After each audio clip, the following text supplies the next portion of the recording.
Strict. We had a teacher who was so strict you weren't allowed to breathe in her lessons. She used to stand out the front going, "No breathing!" And you had the whole morning to get through. The weak ones just used to keel over and die. You'd hear them going down behind you. Kaboom, kaboom, kaboom. And there was always a whiny kid going, "Meh, can I go out and do some breathing?" And she'd say, "No, you've got all playtime to do it in." "Oh, go on, miss, oh, go on." Do you know, at the beginning of the week, there were 48 kids in my class. At the end of the week, there were only 5 of them left. Yeah, do you know, at the end of the day, you'd be stepping over kids just to get out the room. "Oh, no, there's Melanie. That's a shame, she was really nice." "There's Dave." "Hard luck, Dave. Always knew you were a bit weak." Do you know, people say to me, "If that's true, how come you're here to tell the tale?" Fair enough, and I'll tell you. It's because when I was at school, we used to sit at desks. We didn't sit round tables like you do now. We used to sit at desks with lids. And some of us figured out what you had to do was snatch a quick breath under the desk lid when she wasn't looking. So once more, from the beginning. No breathing. The weak ones. Kaboom, kaboom, kaboom. The whiny ones. "Miss, can I go out and do some breathing?" "No, you've got all playtime to do it in." "Oh, go on, miss, oh, go on." Us lot. Boom. Ah! That was the mistake, slamming the desk lid down. If you made a noise with the desk lid, it was out. School prison. There was a school prison underneath the school hall where they used to string you up from the wall bars. "Miss, I've been up here for 3 weeks. And there's rats. And they're nibbling my toenails." So I figured it out. What you had to do was put your thumb round the edge of the desk lid. So when it went down, it didn't make any noise at all. Once more, from the beginning. No breathing. The weak ones. Kaboom, kaboom, kaboom. The whiny ones. "Miss, can I go out and do some breathing?" "No, you've got all playtime to do it." "And oh, go on, miss, oh, go on." These other kids. Boom. Out, school prison. "Miss, I've been up here for 3 weeks and there's rats and they're nibbling my toenails, miss." Me, thumb round the edge of the desk.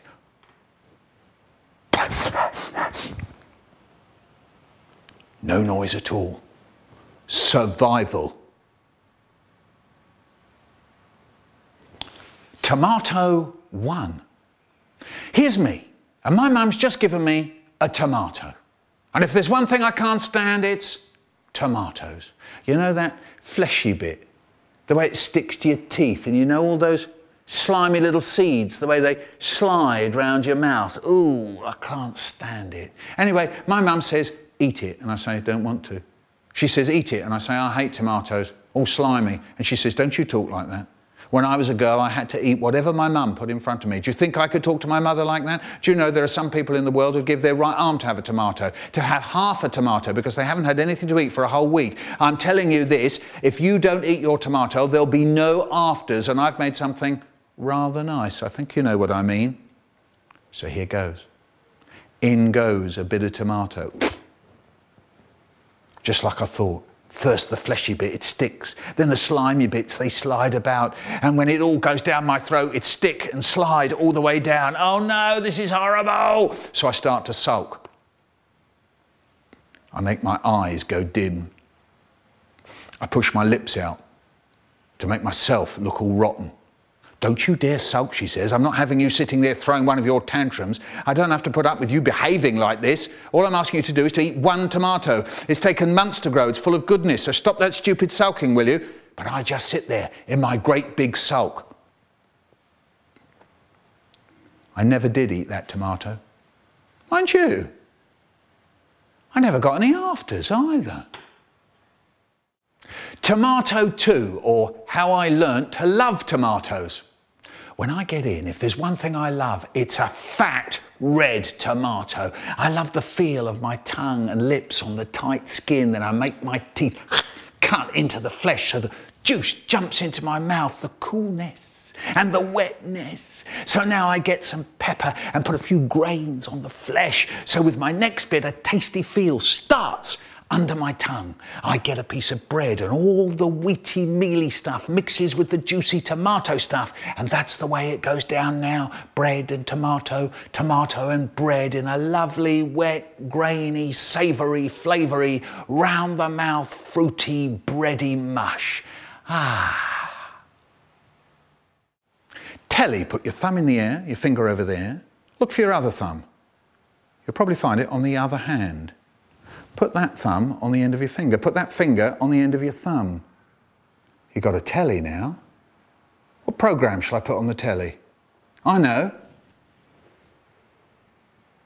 That programme's called What's This Here? Put your cheek on the telly. That programme's called Don't Be Cheeky. Put your nose on the telly. That'll make a good programme. And that programme's called The 6 o'clock Nose.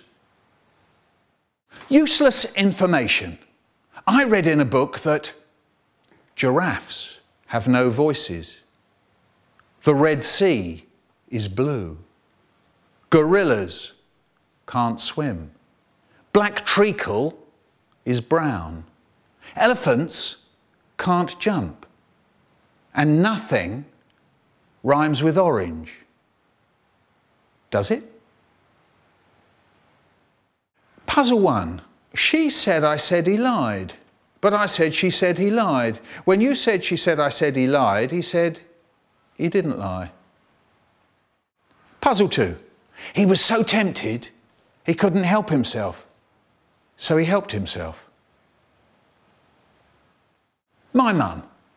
My mum said to me and my brother, don't crumble your bread or roll in the soup. I said, I don't want to roll in my soup. Then she said, eat up, Michael, and my brother said, I don't want to eat up, Michael. The Skyfoogle. There was a man who turned up round our way once, put up a tent in the park he did, put notices all round the street saying that he was going to put on show a terrifying creature called the Skyfoogle.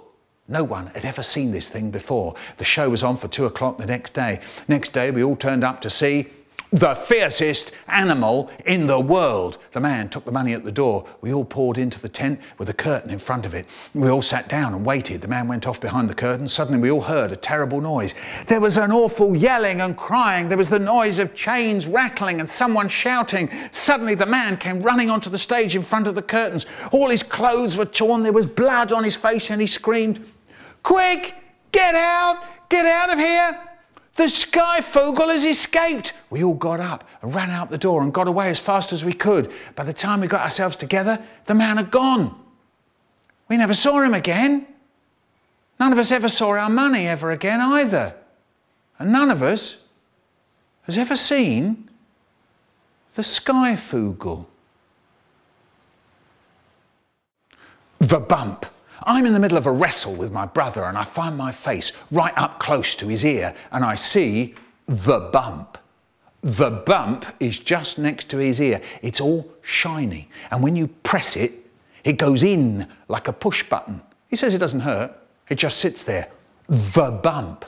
Mum says that when he was born it wasn't a bump, it was a shtickle.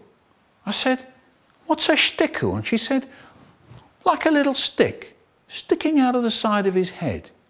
She said they tied it up with a bit of cotton and it died until all that was left was the bump. The little shiny bump. Spots in my eyes.